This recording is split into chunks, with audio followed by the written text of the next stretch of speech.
Cricket से जुड़ी हर update के लिए हमारे all in one YouTube channel को सब्सक्राइब कीजिए और बगल के नोटिफिकेशन बेल को जरूर दबाएं। दोस्तों, अगर आप भी केएल राहुल को एक अच्छा कप्तान मानते हैं तो इस वीडियो को दिल से लाइक एक बार जरूर करते हुए जाएं।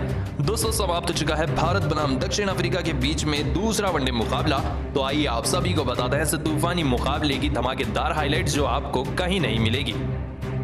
उस मुकाबले में केएल राहुल ने टॉस जीता इस बार और पहले बल्लेबाजी करने का फैसला किया। केएल राहुल और उनके साथ शिखर धवन भारतीय टीम के सलामी बल्लेबाज बनकर आए और भारतीय टीम की इनिंग की तूफानी तरीके से शुरुआत की। जहां इनके पास गब्बर शिखर धवन ने अपनी फॉर्म को बरकरार रखा और शुरुआत में कुछ चौके लगाकर अच्छी स्टार्ट दी, लेकिन उसके बाद मार्करम की इस गेंद पर छक्का लगाने की चाह में स्वीप शॉट तो खेल बैठे शिखर धवन, लेकिन गेंद बाउंड्री तो नहीं जा पाई, लेकिन फील्डर के हाथ में चली गई। काफी ज्यादा दूर मारने की चक्कर में शिखर धवन अपनी विकेट गवा बैठे। 229 रन बनाकर मार्करम की गेंद पर मंगाला को अपनी कैच देकर शिखर धवन 29 रन पर आउट हो गए। उनके बाद किंग कोहली मैदान पर बल्लेबाजी करने आए थे। महाराज उनके सामने गेंदबाजी करने आए और पहली गेंद पर तूफानी तरीके से महाराज ने फंसाया इस गेंद पर विराट कोहली को। शॉट मारने की चक्कर में ये भी सामने खड़े कप्तान साउथ अफ्रीका के तेम्बू बुआमा को अपनी कैच दे बैठे और यहीं पर बड़ा झटका लगा भारतीय टीम को। मात्र 0 रन बनाकर महाराज की गेंद पर बुआमा को अपनी कैच देकर कोहली मात्र 0 रन पर आउट हो गए। दोस्तों, ये सबसे बड़ी सफलता मिली साउथ अफ्रीका की टीम को। उसके बाद मैदान पर बल्लेबाजी कर रहे थे केएल राहुल जो पहले सलामी बल्लेबाज से, उनके साथ बल्लेबाजी करने आए थे ऋषभ पंत। दोनों ने मिलकर मैदान पर बेहतरीन साझेदारी निभाई। दोस्तों, इस मुकाबले में ऋषभ पंत ने अपने टेस्ट की फॉर्म को बताया और केएल राहुल ने भी सिंगल डबल की मदद से अपना अर्धशतक पूरा किया। दोनों ही बल्लेबाजों के बीच में 100 से ज्यादा रनों की बेहतरीन साझेदारी हो रही थी, लेकिन तभी 55 रन पर केएल राहुल इस शॉट को खेलकर सामने खड़े वैंडर डूसन को गलती से अपनी कैच दे बैठे और यहीं पर केएल राहुल की बड़ी विकेट गिरी।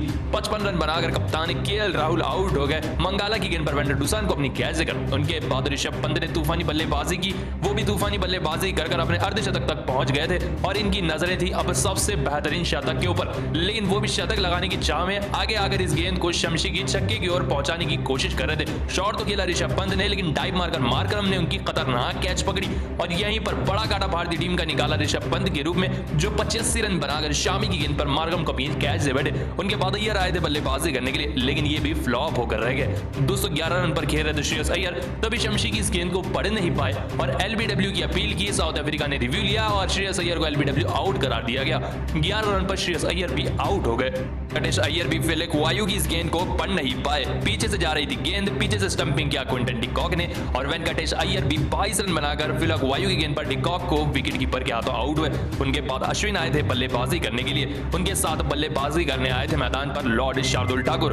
दोस्तों, इस मुकाबले में ठाकुर ने 40 रनों की बेहतरीन पारी खेली 38 गेंदों में, तो उनके साथ अश्विन ने 25 रनों की पारी खेली 24 गेंदों में।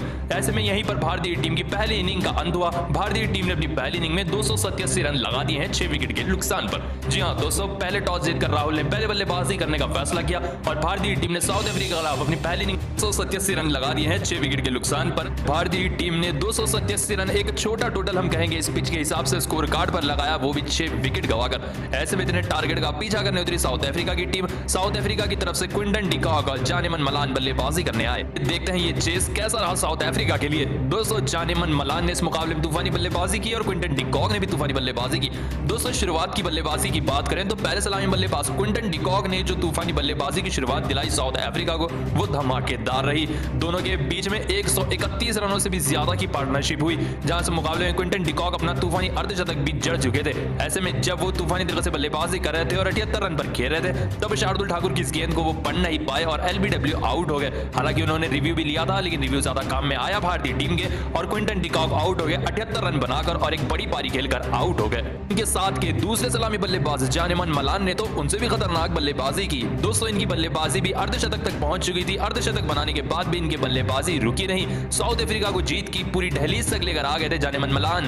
दोस्तों, इस मुकाबले में 51 रनों की धाकड़ पारी के लिए जानेमन मलान ने सिर्फ और सिर्फ 9 रन दूर थे वो अपने तूफानी शतक से इस तूफानी मुकाबले में। ऐसे में दोस्तों, सभी को बता दें, बुमराह की गेंद पर इस तरीके से वो बोल्ड हो बैठे और 51 रन बनाकर आउट हो गए। उसके बाद तेम्बू बुआमा आए थे बल्लेबाजी करने के लिए, लेकिन वो भी चहल की इस गेंद पर कैच एंड बोल्ड हो गए और यहीं पर तेम्बू बुआमा 35 रन बनाकर आउट हो गए। उनके बाद तूफानी फॉर्म में चल रहे वैंडर डूसन, जिन्होंने पिछले मुकाबले में शतक भी लगाया था, ने भी 30 से ज्यादा रन लगाए इस मुकाबले में और उनके साथ एडम मार्करम ने भी 30 से ज्यादा रन लगाए। अब इससे ज्यादा रनों की तो दरकार थी ही नहीं साउथ अफ्रीका को और शानदार तरीके से 7 विकेटों से साउथ अफ्रीका की टीम को इन दोनों ही बल्लेबाजों ने अंत में विजय बनाया।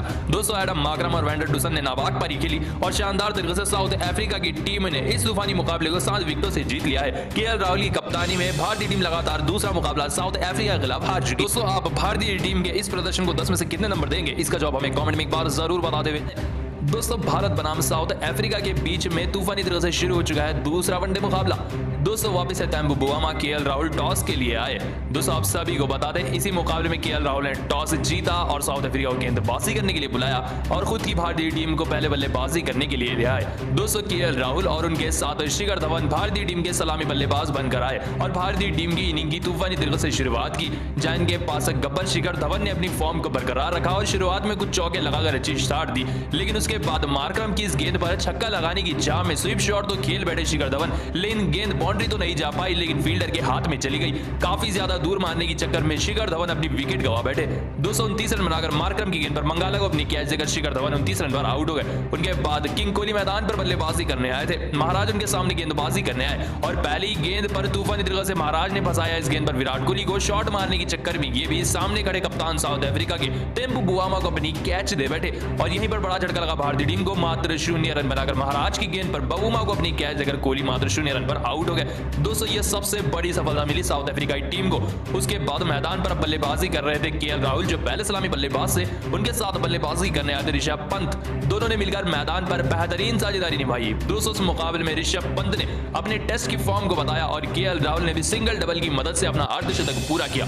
दोनों ही बल्लेबाजों के बीच में 100 से ज्यादा रनों की बेहतरीन साझेदारी हो रही थी, लेकिन तभी 55 रन पर केएल राहुल इस शॉट को खेलकर सामने खड़े वैंडर डूसन को गलती से अपनी कैच दे बैठे और यहीं पर केएल राहुल की बड़ी विकेट गिरी।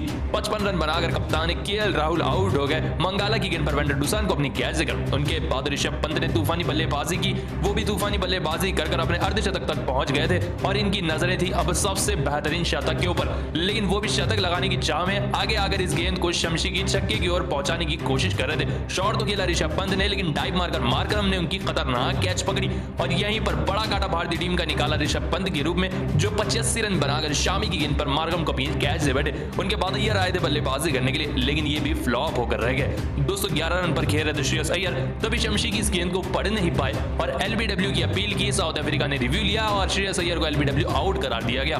11 रन पर श्रेयस अय्यर भी आउट हो गए। वेंकटेश अय्यर भी फिलिक वायु की इस गेंद को पढ़ नहीं पाए। पीछे से जा रही थी गेंद, पीछे से स्टंपिंग किया क्विंटन डिकॉक ने और वेंकटेश अय्यर भी 22 रन बनाकर फिलिक वायु की गेंद पर डिकॉक को विकेट कीपर के हाथों आउट हुए। उनके बाद अश्विन आए थे बल्लेबाजी करने के लिए। उनके साथ बल्लेबाजी करने आए थे मैदान पर लॉर्ड शार्दुल ठाकुर। दोस्तों इस मुकाबले में ठाकुर ने 40 रनों की बेहतरीन पारी खेली 38 गेंदों में, तो उनके साथ अश्विन ने 25 रनों की पारी खेली 24 गेंदों में। ऐसे में यहीं पर भारतीय टीम की पहली इनिंग का अंत हुआ। भारतीय टीम ने अपनी पहली इनिंग में 287 रन लगा दिए हैं 6 विकेट के नुकसान पर। जी हां दोस्तों, पहले टॉस जीतकर राहुल ने पहले बल्लेबाजी करने का फैसला किया और भारतीय टीम ने साउथ अफ्रीका के खिलाफ अपनी पहली इनिंग 287 रन लगा दिए हैं 6 विकेट के नुकसान पर। सर्वश्रेष्ठ तो ऋषभ पंत का था जिन्होंने 85 रनों की पारी खेली और उनके साथ केएल राहुल ने 55 रनों की पारी खेली। दोस्तों आप इन दोनों की बल्लेबाजी को 10 में से कितने नंबर देंगे, इसका जवाब कमेंट में बताएं। दोस्तों भारत और साउथ अफ्रीका के बीच में शुरू हो चुका है दूसरा वनडे मुकाबला। ऐसे में सीरीज का दूसरा वनडे मुकाबला था। दोस्तों इस दूसरे टेस्ट मुकाबले में साउथ अफ्रीका ने टॉस हारा, केएल राहुल ने टॉस जीता और पहले बल्लेबाजी करने का फैसला किया। ऐसे में एक और बार गब्बर शिखर धवन और उनके साथ कमाल लाजवाब राहुल भारत की सलामी जोड़ी बात करने आए, लेकिन ये शुरुआत लंबी नहीं रही, जहां शिखर धवन इस शॉट को खेलने के चक्कर में फ्लिक कर बैठे और इस गेंद के नीचे फील्डर आ गया। जी हां दोस्तों, मार्करम की इस गेंद पर अल्लाह ने नीचे कैच पकड़ी और शिखर धवन को 29 रन पर वापस पवेलियन का रास्ता दिखाया। ये भारतीय टीम की पहली विकेट गिरी। उनके बाद विराट कोहली आए थे बल्लेबाजी करने के लिए। सेट होने के चक्कर में वो भी कवर ड्राइव खेलने के चक्कर में शॉट खेल बैठे। दोस्तों ये शॉट तो विराट कोहली ने खेला, लेकिन स्ट्रेट कैच गई सीधा तैम्बू बुआमा के हाथ में और विराट कोहली आते ही मात्र 0 रन बनाकर महाराजा की गेंद पर बुआमा को अपनी कैच देकर आउट हो गए। उनके बाद केएल राहुल बल्लेबाजी करने आए। दोस्तों इसी मुकाबले में 2 बार जीवन दान मिला केएल राहुल को। उनके साथ बल्लेबाजी करने आए नंबर 4 पर पंत। दोस्तों यहां से थोड़ा सा मैच बदल गया और भारतीय टीम की तरफ झुकने लगा। जहां एक तरफ से केएल राहुल सिंगल डबल से ले रहे थे, तो वहीं दूसरी तरफ से ऋषभ पंत ने अपनी आक्रामक व तूफानी व शैतानी बल्लेबाजी का जलवा दिखाया। दोस्तों इस मुकाबले में ऋषभ पंत ने घातक बल्लेबाजी की और अपना तूफानी अर्धशतक भी पूरा किया। ऐसे में दोस्तों आप सभी को बता दें, इस अर्धशतक के साथ दोनों की नजरें शतक पर जा रही थी, जहां केएल राहुल ने भी अपनी 50 पूरी की। दोस्तों दोनों के बीच में 100 से ज्यादा रनों की साझेदारी हो चुकी थी और ऋषभ पंत शतक की ओर बढ़ रहे थे, लेकिन 85 रन बनाकर शमशी की इस गेंद पर बड़ा शॉट खेलने के चक्कर में ऋषभ पंत मारकर उनको अपनी कैच दे बैठे और 85 रन बनाकर आउट हो गए। ऐसे में ये बड़ी विकेट थी भारतीय टीम की जो गिरी। उनके बाद कमाल लाजवाब राहुल भी प्रेशर में आकर मंगाला की इस गेंद पर वैंडर डुसान को अपनी कैच दे बैठे गलती से और 55 रन बनाकर ये भी इस मुकाबले में आउट हो गए। 235वें और 36वें ओवर में ही 2 बड़े विकेट गिर गए। उसके बाद भारतीय टीम की गाड़ी फिर से थोड़ी सी स्लो हो गई। दोस्तों इन दोनों ही बल्लेबाजों ने अर्धशतक ठोका, जहां 85 रनों की धाकड़ पारी खेली ऋषभ पंत ने और 55 रनों की धाकड़ पारी खेली कमाल लाजवाब राहुल ने। उनके बाद वेंकटेश अय्यर और श्रेयस अय्यर बल्लेबाजी करने आए थे। भारतीय टीम का स्कोर हो चुका था 203 रन पर 4 विकेट 36वें ओवर में। दोस्तों आपको क्या लगता है, क्या भारतीय टीम दूसरा ओडीआई मुकाबला जीत पाएगी या नहीं? इसका जवाब हमें कमेंट में एक बार जरूर बताते हुए जाएं। दोस्तों आप सभी को तो बताई है, भारतीय टीम हार चुकी है साउथ अफ्रीका के खिलाफ पहला वनडे मुकाबला, जहां साउथ अफ्रीका ने 31 रनों से शानदार तरीके से मुकाबला जीता है। लेकिन आज हम आपको बताएंगे कि ऐसी वजह जहां ये पूरा मैच बदल गया था। दोस्तों साउथ अफ्रीका से मुकाबले में पहले बल्लेबाजी करने उतरी थी, जहां इनके पास पहली विकेट जानेमन मलान की गिरी थी पहली इनिंग में साउथ अफ्रीका की, जो मात्र इस मुकाबले में 6 रन बनाकर आउट हो गए थे।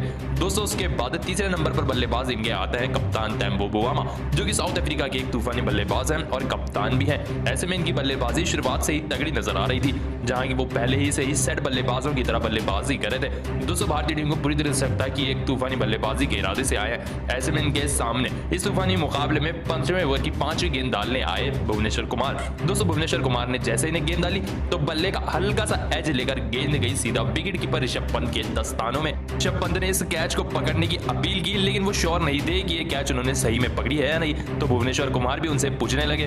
दोस्तों एक विकेट कीपर की जिम्मेदारी होती है कि वो बताएं कि वो कैच पकड़े हैं या नहीं। ऐसे में खुद ऋषभ पंत को पता नहीं था कि ये कैच हुई है या नहीं। ऐसे में डिसीजन गया थर्ड एम्पायर के पास। अब ये डिसीजन काफी बड़ा हो चुका था, क्योंकि तेम्बो बुआमा की विकेट काफी बड़ी थी।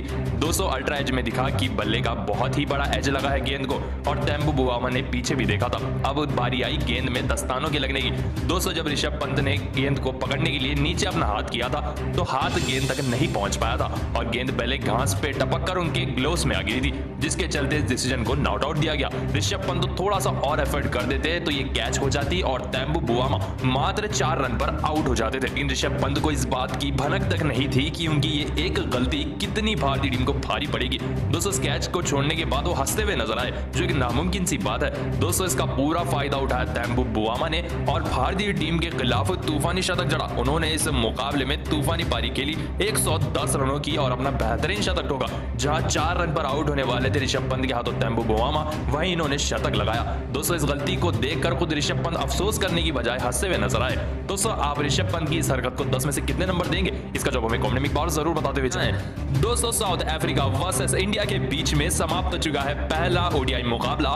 तो आइए आप सभी को बताते हैं इस तूफानी मुकाबले की पूरी हाईलाइट। दोस्तों कमाल लाजवाब राहुल भारत की तरफ से कप्तानी कर रहे थे अभी डब्ल्यू के मैच में, तो वहीं तेम्बो बुआमा साउथ अफ्रीका के कप्तान बनकर आए। दोस्तों केएल राहुल ने टॉस हारा, साउथ अफ्रीका ने टॉस जीता और पहले बल्लेबाजी करने का फैसला किया। ऐसे में साउथ अफ्रीका की टीम पहले बल्लेबाजी करने का फैसला ले चुकी थी। दोस्तों पहले बल्लेबाजी करने उतरी साउथ अफ्रीका की टीम इस तूफानी मुकाबले में। शुरुआत तो अच्छी थी साउथ अफ्रीका की, जहां क्विंटन डिकॉक ने अच्छी शुरुआत दिलाई थी, लेकिन उसके बाद जसप्रीत बुमराह ने अपनी तूफानी गेंदबाजी का जलवा दिखाया। इनके शिकार बने पहले सलामी बल्लेबाज साउथ अफ्रीका के जानेमन मलान। दोस्तों जसप्रीत बुमराह की इस गेंद को पढ़ नहीं पाए मलान और गेंद बल्ले का हल्का सा एज लेकर गई सीधा विकेट कीपर ऋषभ पंत के दस्तानों में, और यहीं पर भारतीय टीम को पहली सफलता मिली। जानेमन मलान मात्र 6 रन बनाकर बुमराह की गेंद पर पंत को अपना कैच दे बैठे। तो उनके बाद 27 रन पर घेर रहे थे क्विंटन डिकॉक, जो अच्छी बल्लेबाजी भी कर रहे थे, लेकिन जब अश्विन ने उन्हें घूमती हुई गेंद डाली तो मिस कर बैठे और गेंद लगी सीधा विकेटों के डंडों पर, और यहीं पर बोल्ड होकर रह गए क्विंटन डिकॉक। 27 रन बनाकर अश्विन की गेंद पर पूरी तरह से बोल्ड होकर रह गए। तो उसके ठीक बाद एक और झटका लगा साउथ अफ्रीका को। मार्करम सिंगल लेने के चक्कर में दौड़ पड़े, वेंकटेश अय्यर ने डायरेक्ट थ्रो मारा और कई मीलों दूर रह गए बैट्समैन मार्करम क्रीज से, और यहीं पर 4 रन बनाकर रन आउट के रूप में भारतीय टीम को तीसरी सफलता मिली। दोस्तों ये तो तीसरी सफलता नाम के लिए थी। उसके बाद वैंडर डुसन बल्लेबाजी करने आए और उनका साथ देने आया साउथ अफ्रीका कप्तान तेम्बो बुआमा। दोनों ने मिलकर मैदान पर आग लगा दी। दोनों ने बेहतरीन बल्लेबाजी की। दोस्तों तेम्बो बुआमा ने कप्तानी पारी खेली और बेहतरीन से बेहतरीन पारी खेली। दोस्तों भारतीय टीम के गेंदबाजों की एक नहीं चलने दी तेम्बो बुआमा ने, और इस मुकाबले में अपनी तूफानी बल्लेबाजी से शतक लगाया। जी हां दोस्तों तेम्बो बुआमा ने शतक लगाया, 110 रनों की पारी खेली। अंत में वो जसप्रीत बुमराह की इस गेंद को भी छक्के के पार पहुंचाने चाह रहे रहे थे, लेकिन गेंद के नीचे आ बैठे कमाल लाजवाब राहुल और यहीं पर चौथी सफलता मिली भारतीय टीम को। लेकिन कई देर के बाद, क्योंकि टेम्पो बुआमा जब तक 110 रनों की पारी खेल चुके थे, लेकिन उनका साथ देने वाले बल्लेबाज वैंडर डूसन ने उससे भी खतरनाक बल्लेबाजी की। दोनों ने मिलकर बेहतरीन साझेदारी निभाई थी। दोस्तों वैंडर डूसन ने तो टेम्पो बुआमा से भी खतरनाक पारी खेली और इस मुकाबले में 129 रनों का तूफानी शतक चढ़ा और अंत तक नाबाद गए। जी हाँ दोस्तों, सिर्फ 96 गेंदों पर वैंडर डूसन ने 129 रनों की तूफानी पारी खेली और टेम्पो बुआमा से भी 19 रन ज्यादा लगाकर